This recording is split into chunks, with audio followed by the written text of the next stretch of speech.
बिस्मिल्लाहिर्रहमानिर्रहीम। अस्सलाम वालेकुम students. Class 10th chapter number 9 chemical equilibrium के आज हम न्यूमेरिकल सॉल्व करेंगे। प्रॉब्लम नंबर 9.1 एक रिएक्शन दिया गया है जिसमें हाइड्रोजन और आयोडीन कंबाइन होके हाइड्रोजन आयोडाइड बना रहे हैं। ये एक रिवर्सिबल रिएक्शन है और इक्विलिब्रियम पे है। इस रिएक्शन को 25 सेंटीग्रेड टेम्परेचर दिया गया है। इसके अलावा हम कंसंट्रेशंस देख लेते हैं। हाइड्रोजन की कंसंट्रेशन इस रिएक्शन में 0.05 मोल डेसीमीटर पर क्यूब है। आयोडीन की कंसंट्रेशन 0.06 मोल डेसीमीटर पर क्यूब, जबकि हाइड्रोजन आयोडाइड की कंसंट्रेशन 0.49 मोल डेसीमीटर पर क्यूब है। इस प्रॉब्लम में हमने Kc फाइंड करना है, यानी इक्विलिब्रियम कांस्टेंट फाइंड करना है कि इस रिएक्शन पे जो इक्विलिब्रियम कांस्टेंट की वैल्यू है वो हमारे पास क्या आएगी। चले हम इसका सोल्यूशन देखते हैं। सबसे पहले Kc लिखना है, इक्विलिब्रियम कांस्टेंट लिखना है। वो किस तरह से लिखते हैं कि जो भी एक हमारे पास रिएक्शन होता है उसके जो प्रोडक्ट्स होते हैं वो हम ऊपर वाली साइड पे लिखते हैं, जबकि उसके रिएक्टेंट्स जो है वो नीचे वाली साइड पे आ जाएंगे और जितने नंबर ऑफ मोल्स हैं वो रेज टू पावर में चले जाते हैं। अब यहाँ हमारे पास प्रोडक्ट था हाइड्रोजन आयोडाइड। हाइड्रोजन आयोडाइड की वैल्यू थी 0.49 मोल डेसीमीटर पर क्यूब। तो हम लोग हाइड्रोजन आयोडाइड की जगह उसकी वैल्यू पुट कर देंगे और इसके नंबर ऑफ मोल्स हमारे पास 2 थे तो रेज टू पावर में 2 चला जाएगा, यानी इसके यूनिट जो है मोल डेसीमीटर पर क्यूब उसको भी 2 से मल्टीप्लाई करेंगे तो ऊपर जो इसका यूनिट है वो 2 दफ़ा हो जाएगा। अब नीचे हमारे पास हाइड्रोजन और आयोडीन है, इसकी वैल्यूज़ पुट कर देंगे जो कि है 0.05 और 0.06 मोल डेसीमीटर पर क्यूब।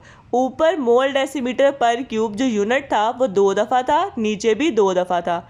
ऊपर वाला 2 दफ़ा यूनिट जो था नीचे वाला 2 दफ़ा यूनिट से कैंसिल हो जाएगा, इसलिए इसका कोई भी यूनिट हम नहीं लिखेंगे। और ये बात मैंने आपको पहले भी एक लेक्चर में बताई थी कि Kc का यूनिट जो है वो फिक्स्ड नहीं होता, बल्कि केमिकल रिएक्शन से हमने उसको खुद कैलकुलेट करना होता है। अब 2 पॉसिबिलिटीज़ होती हैं, या तो इक्वल नंबर ऑफ मोल्स होते हैं या अनइक्वल नंबर ऑफ मोल्स होते हैं। अगर हमारे पास इक्वल नंबर ऑफ मोल्स होंगे तो हमारे पास Kc का कोई यूनिट नहीं आएगा, तो इस केस में हमारे पास Kc का कोई भी यूनिट नहीं होगा। अब यूनिट्स हमारे पास कैंसिल आउट हो गए हैं, बाकी की वैल्यूज़ को हम वैसे ही लिख लेंगे।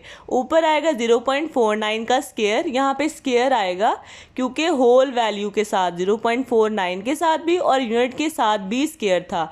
यूनिट वाला स्क्वायर तो कैंसिल हो गया, लेकिन 0.49 पे स्क्वायर है अभी भी, तो यहाँ पे 0.49 का स्क्वायर आएगा और नीचे 0.05 और 0.06। इसको सॉल्व कर लेंगे और इसका आंसर हमारे पास आ जाएगा 80। और चूँकि यूनिट हमारे पास कैंसिल आउट हो गए थे तो इसके साथ कोई भी यूनिट नहीं लिखेंगे, इसका आंसर सिर्फ 80 होगा। नेक्स्ट है प्रॉब्लम नंबर 9.2। इसमें जो रिएक्शन दिया हुआ है उसमें नाइट्रोजन और हाइड्रोजन रिएक्ट करके अमोनिया बनाते हैं।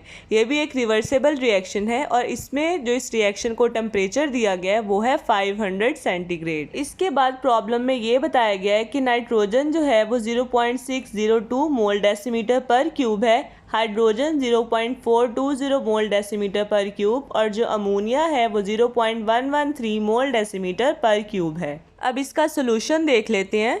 सबसे पहले Kc लिखेंगे, ऊपर प्रोडक्ट्स और नीचे रिएक्टेंट्स, और जितने नंबर ऑफ मोल्स हैं वो रेज टू पावर में चले जाएंगे। अब प्रोडक्ट हमारे पास अमोनिया था, अमोनिया की वैल्यू पुट कर देंगे। अमोनिया की वैल्यू है 0.113 मोल डेसीमीटर पर क्यूब और 2 मोल हमारे पास अमोनिया के थे तो रेज टू पावर में 2 आ जाएगा। उसके बाद रिएक्टेंट्स में हमारे पास नाइट्रोजन और हाइड्रोजन था। सबसे ऊपर रिएक्शन में देखें, जो रिएक्टेंट्स लिखे हुए हैं, एक नाइट्रोजन का मोल है और हाइड्रोजन के 3 मोल हैं हमारे पास। हाइड्रोजन के 3 नंबर ऑफ मोल्स हैं, यानी 3 एक्टिव मैसेज हैं। तो जब हम लोग यहाँ Kc लिखेंगे नीचे वाली साइड पे, सबसे पहले नाइट्रोजन की वैल्यू पुट करेंगे जो कि है 0.602 मोल डेसीमीटर पर क्यूब। फिर हाइड्रोजन की वैल्यू पुट करेंगे 0.420 मोल डेसीमीटर पर क्यूब, लेकिन रेज टू पावर में 3 आ जाएगा क्योंकि हमारे पास रिएक्शन में नंबर ऑफ मोल्स हाइड्रोजन के साथ 3 थे। सबसे पहले हम यूनिट्स का देख लेते हैं। ऊपर हमारे पास 2 यूनिट्स थे, यानी अमोनिया के 2 मोल थे, तो रेज़ टू पावर में 2 चला गया।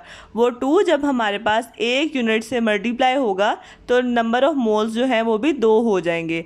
अब नीचे इसी तरह नाइट्रोजन के पास 1 यूनिट था जबकि हाइड्रोजन के 3 यूनिट थे, तो ऊपर 2 यूनिट है और नीचे 4 यूनिट है। अब इन दोनों को डिवाइड करेंगे तो ऊपर वाले 2 यूनिट्स नीचे वाले 2 यूनिट्स के साथ कैंसिल हो जाएंगे, ऊपर कुछ भी नहीं बचेगा, जबकि नीचे हमारे पास 2 यूनिट्स बचेंगे।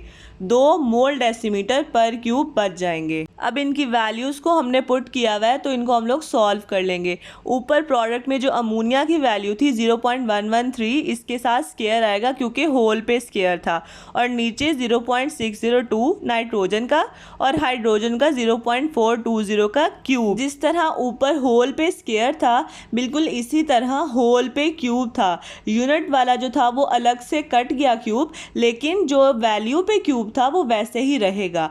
अब इन तीनों वैल्यूज़ को हम सॉल्व कर लेंगे और हमारा आंसर आएगा 0.286। अब वैल्यू तो सॉल्व हो गई है, लेकिन यूनिट को हम क्या करेंगे, नीचे से ऊपर लेके जाएंगे।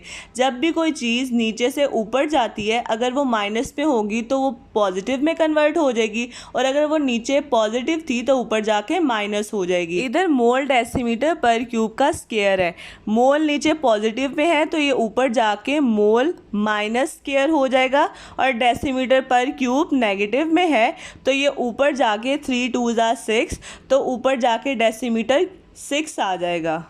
लास्ट प्रॉब्लम हमारे पास है 9.3। इसमें एक रिएक्शन दिया हुआ है PCl3 जब रिएक्ट करेगा Cl2 के साथ, रिवर्सेबल रिएक्शन है, तो हमारे पास बनेगा PCl5। PCl3 की वैल्यू दी हुई है 10 मोल पर डेसीमीटर क्यूब। क्लोरीन की वैल्यू दी हुई है 9.0 मोल डेसीमीटर पर क्यूब। अब पिछले 2 प्रॉब्लम्स में आप Kc फाइंड करते आए हैं, लेकिन इस प्रॉब्लम में Kc फाइंड नहीं करना। Kc की वैल्यू उन्होंने दी हुई है जो कि 0.13 पर मोल डेसीमीटर क्यूब, और इसके अलावा यहाँ पे PCl5 फाइंड करना है। तो वो किस तरह से करेंगे उसका सोल्यूशन देखते हैं। सबसे पहले Kc लिख लेंगे।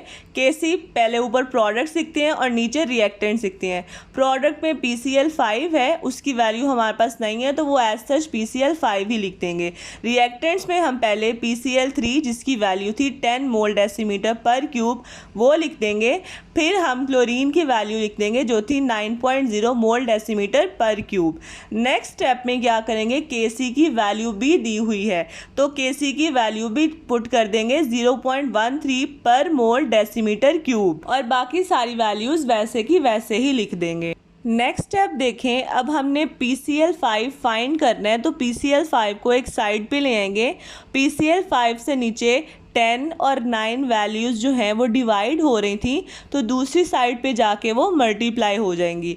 0.13 इसके साथ बाकी 10 और 9 मल्टीप्लाई हो जाएगा। अब हम यूनिट्स का देख लेते हैं। अगर हमारे पास कोई भी चीज़ डिवीजन में होगी तो वो सेम साइन से कैंसिल आउट हो जाएगी, लेकिन अगर मल्टीप्लिकेशन में लिखा हुआ होगा तो प्लस माइनस वाली चीज़ें कैंसिल आउट होंगी।